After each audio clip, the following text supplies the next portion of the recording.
Matt, was there any chatter about Varun in the dressing room because it was his first match today, and most of the Kiwi batsmen had played him in the IPL. So was there any chatter in the dressing room about him this morning? Well, yeah, I'm sure the batters, they always do their preparation and they would have had plenty of plans against him and stuff like that. But in terms of the way he bowled beautifully. He extracted turn and pace, and he just, to be on a match-winning performance like that, to be able to create pressure, and I suppose that's what they did in tandem. But we talk about our fast bowling group and our spinners as well. We're trying to bowl in partnerships, and they did well. They could create pressure from both ends for sustained periods of time, and I think that was obviously making us to take tough options. In all probability, you have to play the semi-final match against South Africa. How do you rate your opposition? Is it a better one, or you wanted Australia? I think whoever you're playing at this stage of the tournament, you've got the four best teams, and I think you don't really have preferences. I think you're going into it more. You're going to be faced with challenges, and all teams have their strengths. So obviously going into playing South Africa, who have been playing some fantastic cricket, and they're a very well balanced side. They've obviously got a lot of power in that batting lineup, but they've also got a serious bowling attack as well. So yeah, semi-final cricket, finals cricket, it's always exciting, and it's always great when you're playing against the best teams. Matt, there was a lot of criticism that India has an unfair advantage in Dubai. But do you think that the opponent should concede that India was smart in their planning because they were the only side to come up with 5 spinners? And now you look at the conditions, almost 40 overs of a spin is possible, whether it's semi-final or final in Dubai? Yeah, I think obviously the way to have 4 frontline spinners was a really effective way to play tonight.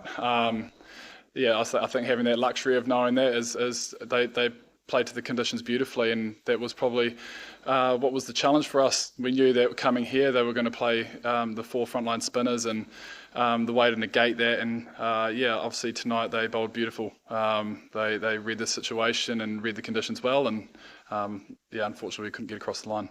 Given a choice, would you have batted first on that pitch? And the other question is, among all the teams that have played at this venue so far, you guys have been probably the best. The way your pace bowling unit, you use that pitch. So what is the ideal way to use that pitch if you are a fast bowler?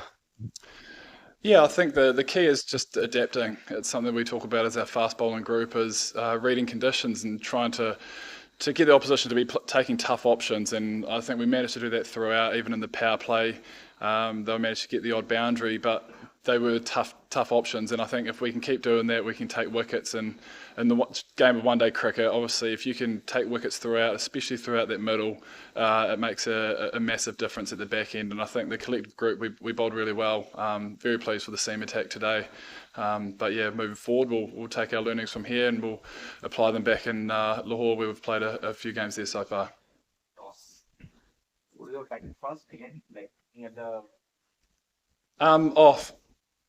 Off. I'm not a captain. That's above my pay grade. Yeah.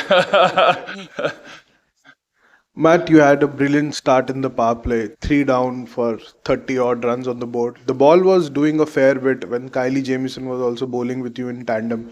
What did you make? Were you kind of surprised with the ball doing so much for you guys with the new ball? Or was it a specific plan that you were looking to swing it more in the air? If you could just talk about, as a fast bowling group, how did you adapt to these conditions so that others can kind of draw something out of your book? Yeah, I think anytime you come up against a good opposition, especially a side like India, where taking wickets is so important. So being up front, making sure that you can extract any swing or movement off the wicket is really important. So you don't have too much time to waste with the new ball. It does get soft and doesn't move for very long. So the key to be accurate, but also to put teams under pressure. And I think the way that Kyle bowled beautifully tonight, I think even the way that even Ward came in and took some, I mean, he's creating chances right throughout his spell. And that's all we can ask for, is we're creating chances. Then we'll be taking wickets, and hopefully we can put teams under some serious pressure.